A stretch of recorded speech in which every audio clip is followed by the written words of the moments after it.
অষ্টম শ্ৰেণীৰ মৰমৰ ছাত্ৰ ছাত্ৰীসকল তোমালোক আটাইলৈ মৰম আৰু শুভেচ্ছা জনাই আজিৰ পাঠ আলোচনা কৰিবলৈ আগবাঢ়িছোঁ। আশা কৰিছোঁ তোমালোক আটাই মনোযোগ দিবা হওক। আজিৰ এই ভিডিঅ'টিত তোমালোকৰ দ্ৰুত পাঠৰ দ্বিতীয়টো পাঠ এৰিষ্টটলৰ প্ৰশ্নোত্তৰসমূহ আলোচনা কৰিম।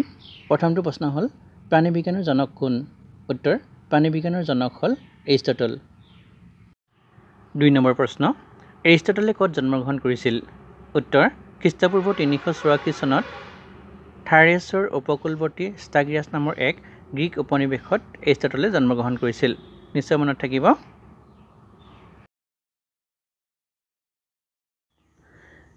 3 নম্বৰ প্ৰশ্ন এৰিষ্টটলৰ দেউতাকৰ মৃত্যুৰ পিছত কোনে অভিভাৱকৰ দায়িত্ব পালন কৰিছিল? উত্তৰ এৰিষ্টটলৰ দেউতাকৰ মৃত্যুৰ পিছত প্ৰুক্সেনাছ নামৰ এজন আত্মীয় লোকে তেওঁৰ অভিভাৱকৰ দায়িত্ব পালন কৰে। 4 নম্বৰ প্ৰশ্ন এৰিষ্টটলে তেওঁৰ নিজৰ দৰ্শনৰ শিক্ষা দিবলৈ এথেন্সত স্থাপন কৰা বিদ্যালয়খনৰ নাম কি? উত্তৰ লাইচিয়াম।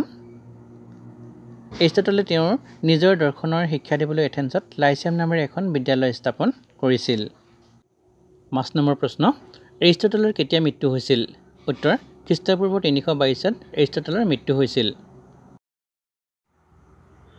6 নম্বৰ প্ৰশ্ন এৰিষ্টটলে কিয় ষ্টাগিৰাছ ত্যাগ কৰিব লগা হৈছিল? উত্তৰ ষ্টাগিৰাছত অৰাজক অৱস্থা সৃষ্টি হোৱাত এৰিষ্টটলে তাত অসুৰক্ষিত অনুভৱ কৰে আৰু জ্ঞান অৰ্জনৰ বাবে থকা আগ্ৰহৰ বাবে ষ্টাগিৰাছ ত্যাগ কৰিব লগা হৈছিল। দুটা কাৰণতেই এৰিষ্টটলে ষ্টাগিৰাছ ত্যাগ কৰিছিল।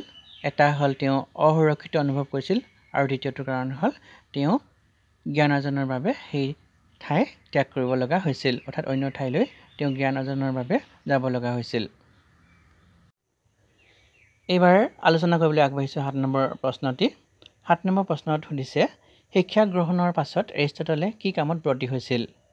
উত্তৰ শিক্ষা গ্ৰহণৰ পাছত এৰিষ্টটলে মূলতঃ শিক্ষাদানৰ কামত ব্ৰতী হয় আৰু শিক্ষক হিচাপেও খ্যাতি অৰ্জন কৰে।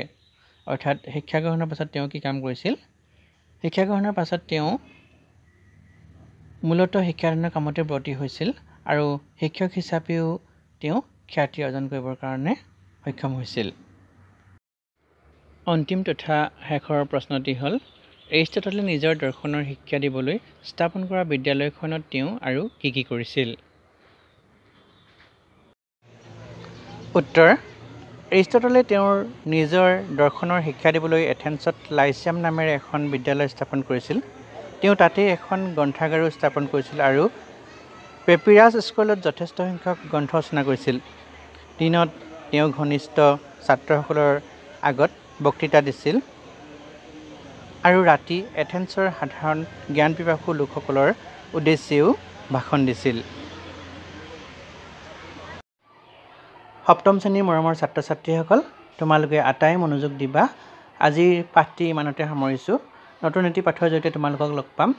কিন্তু এইখিনিতে এটা কথা কৈ থওঁ, তোমালোকে যিসকলে ছাবস্ক্ৰাইব কৰি থৈছা তোমালোকক মই ধন্যবাদ জ্ঞাপন কৰিছোঁ আৰু লগৰবোৰলৈ শ্বেয়াৰ কৰিবা বুলি আশা কৰিছোঁ।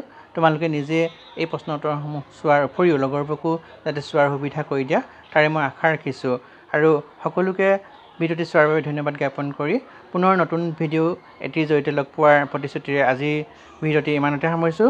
পুনৰ লগ পাম। ধন্যবাদ।